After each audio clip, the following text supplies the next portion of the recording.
Hello. Today's stories come from r/MaliciousCompliance. We've got 3 stories today. Our first mixes some malicious compliance with pro-revenge. It's called But I Didn't Retire.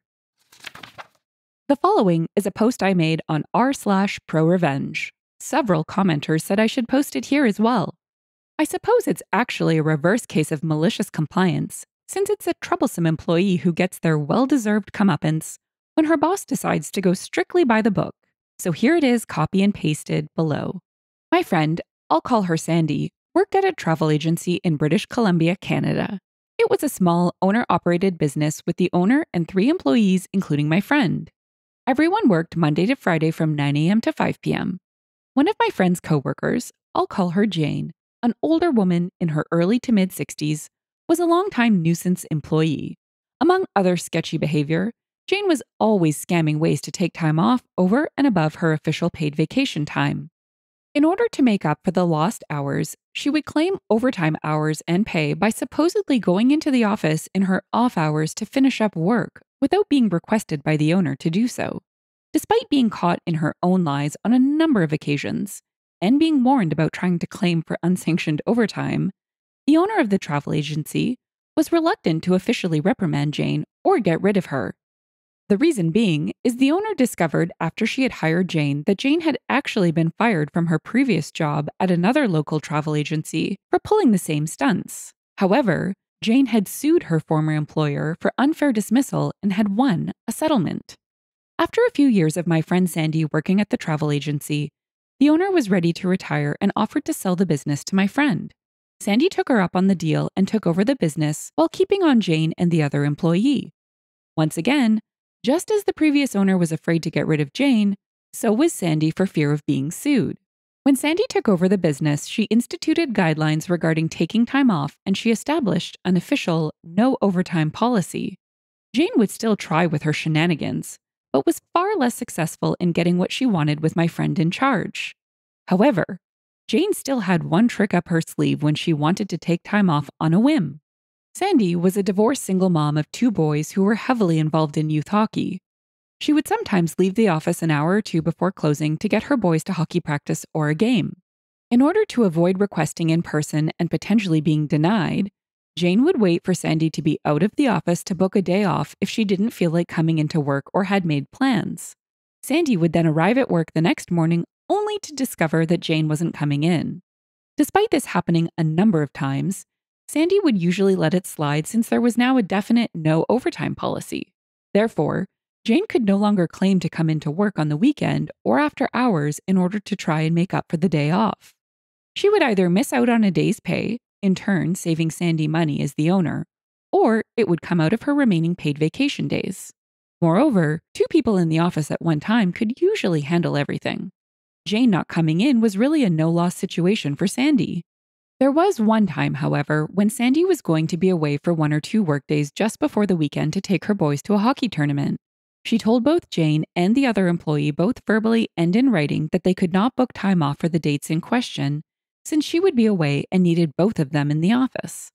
Within a few days of giving this notice, Sandy went into the office on a Saturday to do some paperwork and go through the sales for the week. This is when she discovered that only the day before, Jane had booked a trip for her daughter and son-in-law to Las Vegas, as well as a plane ticket in her name to Calgary, where her daughter lived. Both the trip to Vegas and the ticket to Calgary coincided with the date Sandy would be out of the office. Sandy then checked the vacation booking schedule to further discover that Jane had indeed booked the days off that she had expressly been told she couldn't have. Not mentioning she had discovered the travel Jane had booked for herself and her daughter, Sandy emailed Jane telling her she would have to deny her the days off since she had already been told that they were unavailable because she, Sandy, would be away and needed Jane in the office. Through a continued series of email exchanges, Jane replied and outright lied to Sandy with some excuse about her daughter getting some long-awaited medical treatment or surgery, and she needed to go to Calgary to help out for a few days and look after her granddaughter. Sandy replied to this lie by telling Jane she knew about the trip she had booked to Vegas for her daughter and son-in-law, that Jane's trip to Calgary was most likely to babysit her granddaughter while her daughter was in Vegas, and that she would still have to deny Jane the days off, especially since she booked them after being told they were unavailable. Jane countered in her subsequent reply, without even addressing the fact that she had been caught in a lie, that she had been a dedicated employee of the travel agency for several years and couldn't understand why she was being treated so unfairly after all she had done for the business. She then wrote that since she wasn't being treated as a valued employee, she had no choice but to retire and was giving her 2 weeks' notice. Despite Jane's threat, Sandy replied that she would still be unable to grant her the days off, and left it at that without making any mention of Jane's threat to quit or retire. Sandy then contacted her accountant, who also acted as her de facto business advisor, and explained what had happened with Jane. Also aware of Jane's previous shenanigans, Sandy's accountant told her that this was the out she had been looking for with Jane, and she had it all in writing. He told her that Jane had essentially resigned or retired, and all Sandy needed to do was honor Jane's desire to do so. Let her finish out her 2 weeks, or pay her 2 weeks as wages in lieu, with no further severance pay legally required since she hadn't been fired. The following Monday, Sandy went into the office early, accompanied by her long-term boyfriend to act as a witness. She put Jane's belongings from her desk into a box and took the things that were property of the business. Since Jane was old school and had resisted inputting client information in the computer database, this included a small box filled with index cards which had client phone numbers, addresses, credit card information, and other personal information noted on them. In the meantime, the other employee had arrived for work, and they all waited for Jane to show up. Jane arrived just before 9, acting as though nothing had happened, and greeted everyone with a "Good morning" as she walked through the door. However, she was apparently taken slightly aback when she noticed Sandy's boyfriend seated in the far corner of the office. At this point, Jane was midway to her desk when Sandy informed her that there was no need to go any further, and that she had accepted Jane's notification of retirement. She then handed Jane a check compensating her for the hours she had worked in the current pay period, as well as 2 weeks' wages in lieu of Jane finishing out her final 2 weeks before her retirement. Jane was dumbfounded and went into panic mode. "But I didn't retire. I'm not ready to retire." Sandy responded that indeed she had retired, given her notice, and had proof of it in writing. All Jane could do was continue repeating, "But I didn't retire. I'm not ready to retire," while unsuccessfully attempting to get the support of the other employee who refused to come to her defense. Sandy then pointed to the box containing Jane's belongings, wished her a happy retirement, and told her to leave the office. Jane quickly rifled through the box and noticed that the small box containing the index cards with client information was not there. She insisted that Sandy return it to her, which Sandy refused to do, explaining that it was property of the business, contained personal client information, and that she would be in violation of Canadian privacy laws if she were to let Jane take it. Jane's shock had now turned to obstinance, and she refused to leave without the box. Both the other employee and Sandy's boyfriend had started to get involved, repeatedly telling Jane to just leave. Sandy then informed Jane that if she didn't leave, they would have to call the RCMP, Canadian Police, at which point Sandy's boyfriend dialed 911 to inform the dispatcher of a disgruntled former employee at XYZ Travel Agency who was refusing to leave the premises. Within a few minutes, 2 police officers arrived, and Jane immediately ran to the door ranting about being fired and about the missing box of client info. In order to de-escalate the situation, one police officer told Jane to come outside and explain to him her side of the story. The other officer remained in the office to hear Sandy's side of the story, agreeing that Jane was not legally entitled to the box of client info. The other officer then re-entered the business and told Jane to wait outside. He said that Jane was insisting that Sandy was holding onto her personal belongings, namely a box of important information. Both Sandy and the officer who had spoken to her explained the contents of the box to the other officer, who in turn agreed it was not Jane's property. The police officers then picked up the larger box of Jane's personal belongings, took it outside to Jane, and told her she needed to go home. To rub salt in Jane's wounds, the next day, Sandy put up a large sign in the window of the business congratulating Jane on her retirement, and even put a small announcement in the local newspaper doing the same thing. The icing on the piece of revenge cake was Sandy, when filling out the necessary government forms for when an employee quits, gets fired, or retires, made sure to check the box labeled "retired" for the reason for Jane no longer being employed. By doing so, Jane was ineligible to collect unemployment insurance benefits. Whew, that is definitely rubbing salt in the wound. But I wonder how much money Jane stole through her fake overtime claims over the years. I'm sure the other employee thought they should just get rid of her, but sometimes it's worth it to let people reap what they sow. On to the comments for some fun humor before our next story. Governor San said, "Sounds like Jane played herself. She clearly misunderstood the kind of working relationship she had with her employers. She must have thought she was indispensable, that the reason no one fired her despite her constantly violating time off policies was that they needed her too much. She thought she was making a dire threat to her employer when she threatened to retire. But instead, that was exactly what they were hoping for. I just don't get how she could be so deluded." Jocelyn MSU replied, "We had an employee like this. Definitely undiagnosed issues because they would get into like blackout rages or blackout manic. One day he flew into a rage about something that didn't concern him, between boss and fellow employee who were all happy, and just flew off the handle. And when the boss told him it was frankly none of his business, the employee almost had smoke coming out of his ears. Bundled up his laptop and slammed it on the boss's desk saying he is going to quit if such and such happens, and boss replied that he accepts employee's resignation. Cue biggest "oh crap" from the employee walking back and boss standing firm that he will accept employee's resignation. Another manager stepped in and told the employee to go home and cool off. Employee came back the next day and walked in whistling like nothing happened, but was beyond surprised when HR was waiting for him. Briar's Chance 21 said, "The retirement announcement cracked me up. Pinnacle level pettiness. Love it." Someone replied, "The maple syrup on top." Our second story is another mix-up. What happens when a Karen encounters malicious compliance? Apparently nothing? It reads, "If that's what you really want, Karen."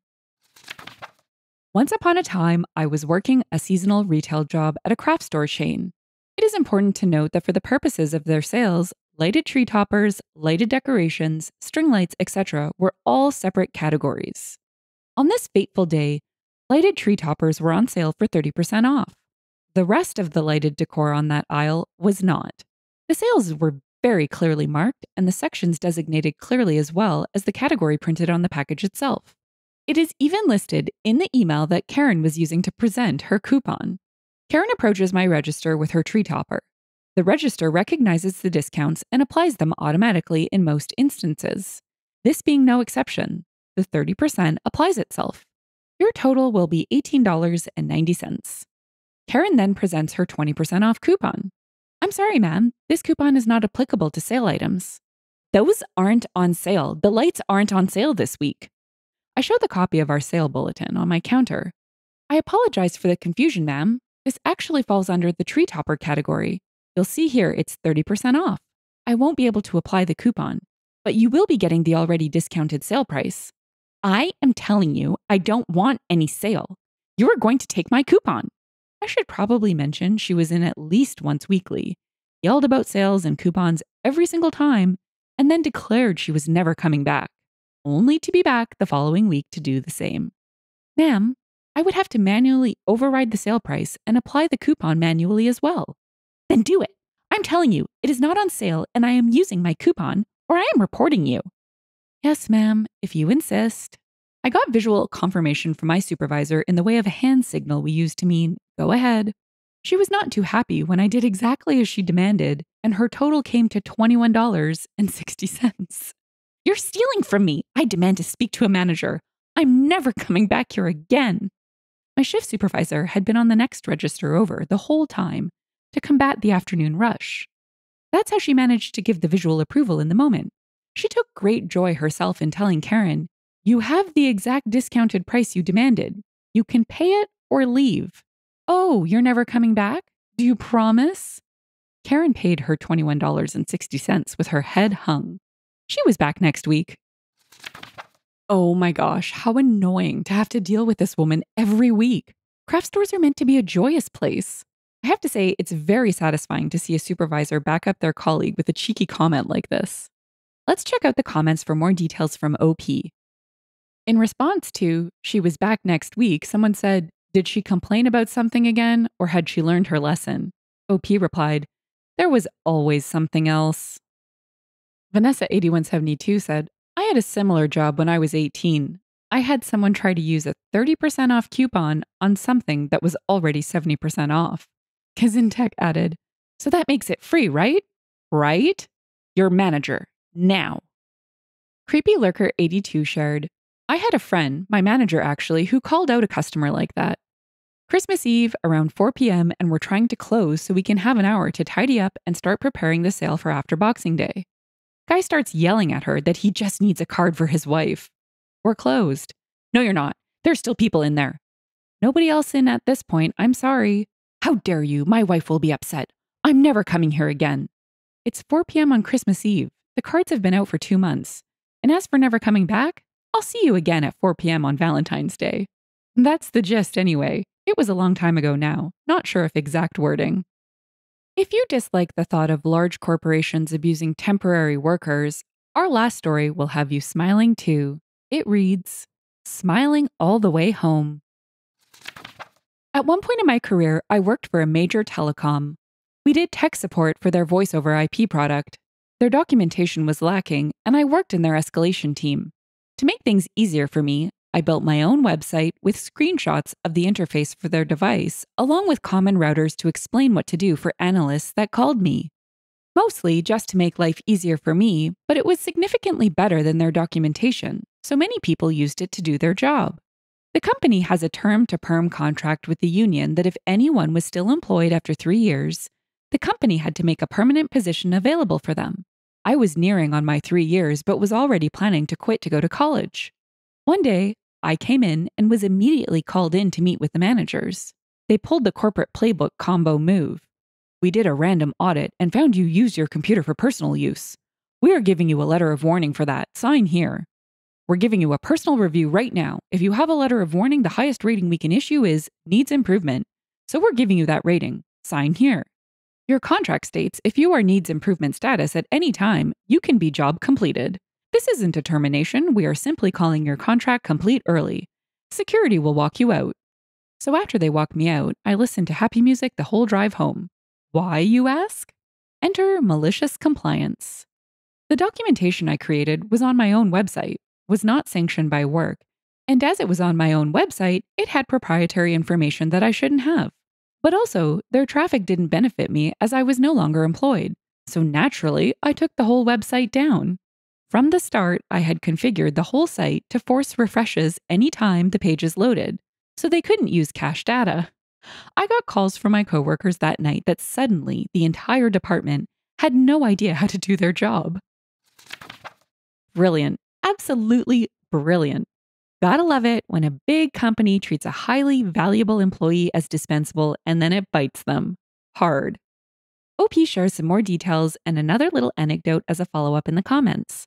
Let's check it out. Fernie and Arya said, "My God, dude literally didn't even have to do anything. Just sign. Laugh my butt off. This is an awesome story." He replied, "They asked if I wanted my union rep, but I knew the contract and my rights, so I let it play out. It was very by the book, and as I was planning to leave, I had a smile on my face for the whole meeting. They were honestly confused." Fernie and Arya responded, "Damn, that should have been their first warning that maybe they should take a moment and think about what they are doing." Laugh my butt off. Can US Duel said, "Reminds me when a friend was let go by major life insurer in one of their regular purges of older workers. He worked 24/7 after September 11th, 2001 to restore from backup and get systems up again. The decision makers had no clue what he did. Turns out, he was the only one who knew how to do his job." Freaky Moreau replied, "Sounds like a good story. What was the fallout? Did the company realize their oopsies? Rehire him as a contract worker? Please say he charged them through the butt for his services." Can US Duel responded, "I do remember they called him. He did start his own IT consulting business. I'm pretty sure his former employer was their first customer. Another person forced into early retirement received phone calls from previous coworkers to ask how to do things. She offered to assist at a high hourly rate. That company was known for asking current workers to reach out to terminated employees to ask for help. They were counting on empathetic people to help out former teammates. So many organizations are morally challenged." If you've enjoyed the story and would like to hear more, consider liking, subscribing, and leaving a comment. Thanks, and bye for now.